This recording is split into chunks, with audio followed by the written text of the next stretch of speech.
Hi, Miss. This is Gallo, and now I'm going to highlight what English teachers should not know about language acquisition. Okay. First of all, for me, one of the some important aspects that we should know is the difference and the relation between acquisition and learning. We know that acquisition is a conscientious process that we do it in a natural form, in natural way. It's no more like forced way to do it or a planning way to do it. It's more like nature. It's like the children learn about language, about everything. Okay, here we also can see that it's more guide as how we have the perception that is the right way to speak or right way to talk a language. It's more focused in the communication with the people, with everyone. And no, we don't have focus in the grammar. We're not focusing on it. The learning is more like a process that we choose to do it. It's a process that we gonna planning to do it in order to have more knowledge about something. In this case, about language, about idiom that could be English or any other language. But my point is that learning is more as something that we choose in order to gain something. This involves studying roles. It involves also grammar, vocabulary. Is it's more about how we have how we should to speak correctly. It's not like just communication. It's more to do it to a correct way, to the properly way. It's that's the contrast between learning and acquisition. Because as I told you before, acquisition is more just for community, for talk with people, so for give a message. But learning, we're gonna try to learn the rules to how to speak properly with everyone. Output in a second language acquisition. This refers to the linguistic production that students generate after having acquired knowledge in that language. So this concept is fundamental in language learning as it implies that active practice and language production are essential for the consolidating learning. Production in a second language can manifest in two main forms, verbal and written. Both are fundamental for the development of the linguistic competence and have specific characteristics and benefits. In the oral production of a second language, different levels of complexity in activities can be highlighted, with some basic examples such as answering questions, expressing ideas, discussing hobbies, debate, group conversations. Similarly, in writing production, a certain complexity developed, and in this case, the grammatical aspect is more prominent. Some examples include writing notes, a short message, expressing ideas, drafting emails, writing a journal, composing formal and informal letters. Why is this concept important? There are two important aspects. So the first is the consolidation of the learning, meaning as the student must have understood and assimilated content of the language in order to effectively convey a message. The second is the effective identification of errors, where the student must be able to identify their own mistakes. This process not only helps students improve their linguistic accuracy, but also contributes to their confidence and communicative competence. What are the benefits? So, There are numerous and very significant in the process. For example, boosting confidence. By practicing language production, whether orally or in writing, students feel more secure when communicating in a second language. Enhanced understanding helps students overcome the fear of making mistakes, allowing them to express themselves with greater freedom and spontaneity. Social interaction grows and allows them to maintain active learning by communicative with native speakers. Thus, the students can receive constructive criticisms about their development and improve their fluency increasingly.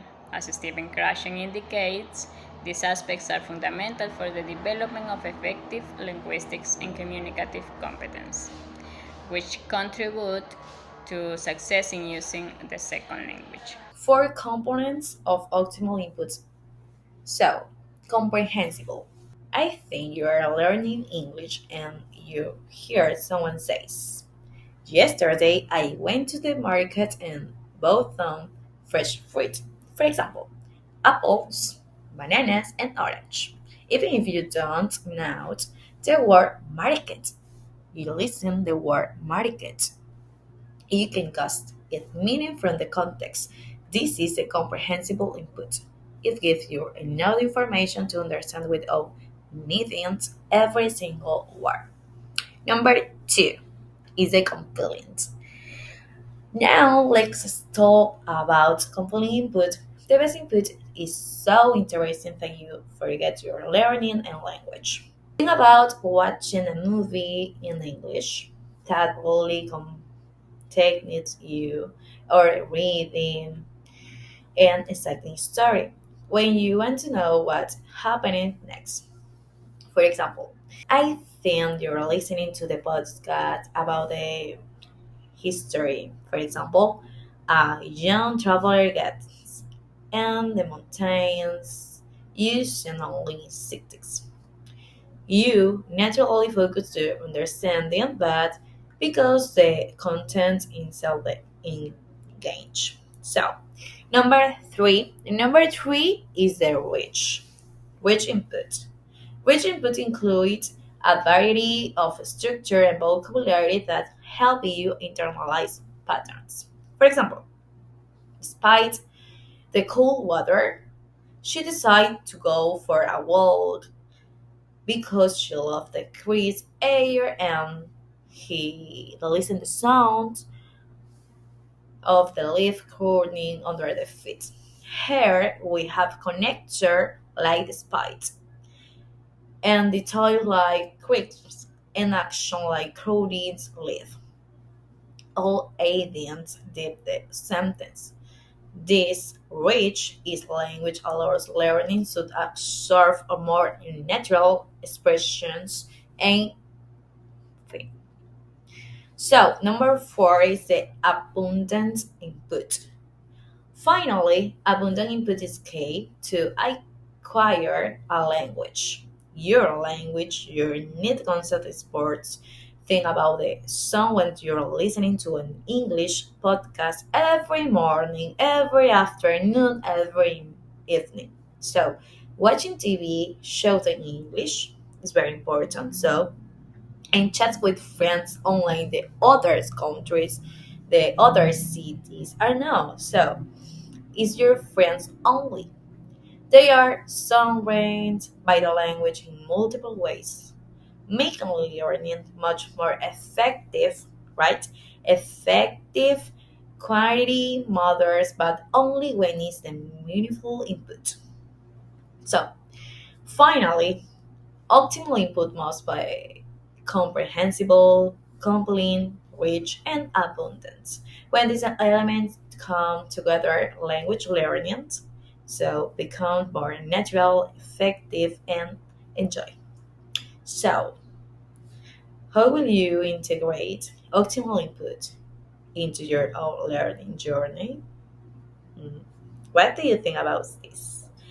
Hello, everyone. Now I'm going to share with you some of the reasons that every English teacher should know about the affective filter. So we have to understand, every teacher has to understand that this filter is really important in the every student's learning and acquiring process. Why? Because this is psychological. This is a psychological filter that helps students or not help students to learn or acquire another language. Okay, so here in this image is really simple to understand this part, because input is basically the information that they store in their mind, and the filter is how well or how bad the students can store that information in their mind. So this filter is pretty important because it goes beyond the emotion the students are um, going through when they are learning another language. So yes, I want to highlight that what kind of signal we as a teacher can see when the students are not having a good time learning English. So students can experiment anxiety and anxious. So that's why they don't want to participate in class. That's why they don't want to talk. Self-conscious. So they are keeping all the time. No, no. If I say something, maybe the teacher is going to tell me that that's wrong, and that's why they keep in silent. Lack of confidence, even if they want to try, they can. And the stress if we see a student that is stressed, is because that he is not understanding something and the effective filter is high. So this is not good for the students. We as a teacher must find ways to make them feel comfortable while they are learning another language. And now when we have low effective filter, we can see another things, another signs from the students. So one of them is they focus in the input. So if we have the comprehensible input, or input comprehensively, they can have a good things. Okay, they can produce something later, but this is little by little. A positive interaction with others. This is not just because they get along with the rest of the student. No, it's this positive interaction means that they learn something, and they were in this peace of mind, and they were maybe motivated, and they were probably happy, and that information they want to share with other um, classmates, and that's what they do. And then they want to talk in classes because they now feel the confidence to say something, because they have another perspective about what they want to say, and now they want to participate in class. They say, okay, miss, I think I know the answer, I want to participate, because they feel comfortable in my class. I have to give them the idea that I am not going to judge them, I'm going to help them to get that goal, that is learning another language, or acquire, or trying to acquire another language. And that's our main objective in every class. So this shows us that we are doing a good job. Students begin to break down the imaginary wall that prevents them from learning and enjoying the process of learning another language. And another topic that I want to cover here is the aptitude test. Wow, I didn't know that this exists, and this give us clue about how well a student can learn a language. I mean, we have a lot of kind of students. We have the students that learn so quickly. We have the students that they take time. It takes time for them to learn something, a word, a vocabulary, and a structure, a grammatical structure. But there are other students that they I don't know, they are incredible. They just, you explain one time the class and they understand everything, because they are able, they have all the tools and the positive thoughts in their mind, that they say, I can do this, I can understand that what the teacher is teaching me, and whoa, that's amazing. And then we have other students that they struggle learning and acquiring language, and we also have to help them. And this kind of tests give us clue about what aspect should my student needs to improve. For example, the natural ability to learn a language, recognizing how that a slow process may due to natural difference in language aptitude, not a lack of effort. So it is the aptitude, is how capable is my students to learn this and that and to put on practice and tailor teaching strategies based on a student. I mean, we keep those little pieces and we use those little pieces to produce or have activities that help them